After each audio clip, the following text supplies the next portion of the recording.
got a function here f of x, 3x to the fourth minus 4x cubed plus 1.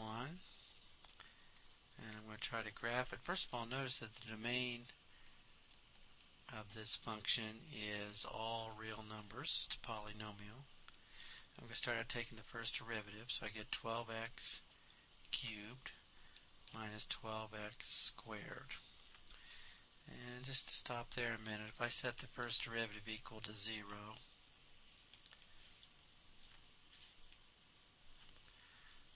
I can factor that, take out an x squared, and have x minus 1.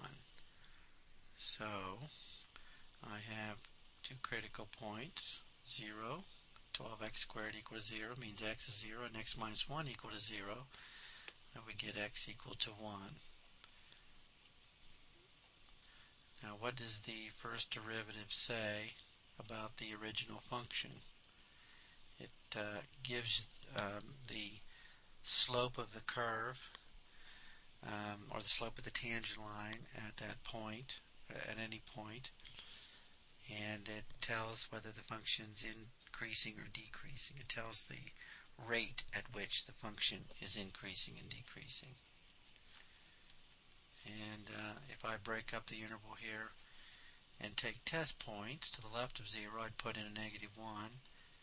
This first derivative is negative, so the original function is decreasing. And between 0 and 1, I'll put in a 1/2. It's actually still negative, and the function is continuing to decrease.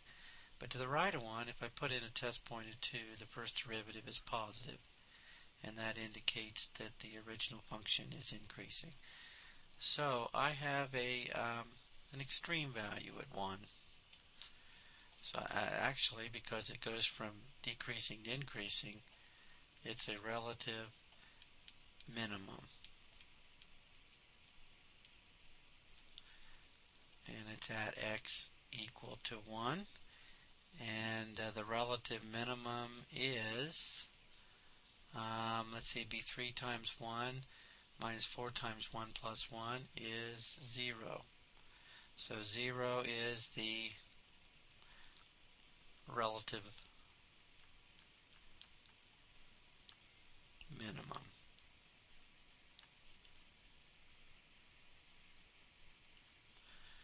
Okay, now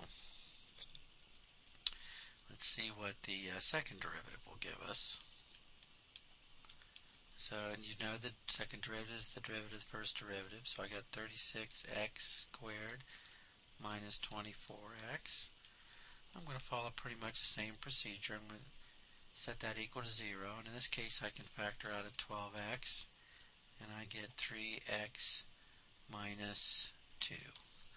So either 12x equals to 0, which means x is equal to 0.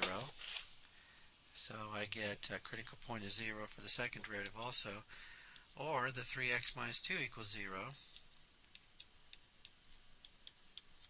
which means that x is equal to 2/3.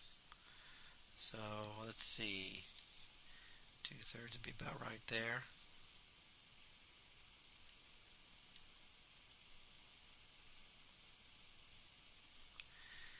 And that is a critical point. So what does the second derivative tell us? If I go to, it tells us about the concavity of the original function.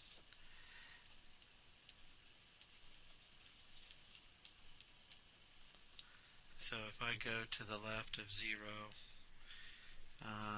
taking a test point, say at negative 1, and putting that into the second derivative, I get a positive.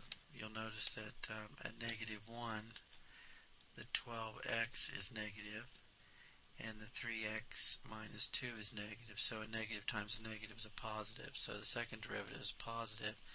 That means the original function is concave up. And between 0 and 2/3, 1/2 would be a good test point. And putting that in the second derivative is negative. 1/2 times 12 is positive, and 1/2 times 3 and then minus 2 is negative. So positive times negative is negative. That means the original function is concave down. And then taking 1 as a test point finally, I get a positive times a positive, which is positive. And the function is concave up again. And that means that at 2/3 I do have an inflection point, and I put 2/3 into the original function and got a 0.41. Now what does the graph look like here? We'll just make a real rough sketch of it. So I have 0 and then 1. At 0, let's plot a couple points. At 0, the functional value is 1. And at 2/3, I have an inflection point at, see 2/3 there, an inflection point at 0.41. I have a minimum point at 1, 0. It's a minimum point on the curve. So there's 3 points. It's concave up from negative infinity to 0, and then concave down from 0 to 2/3. And it looks like the function from negative infinity to 1 is always decreasing, so roughly it's concave up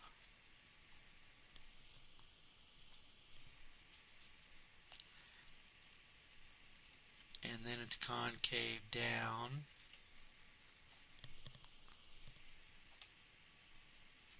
and then it's concave up again, and it hits a minimum.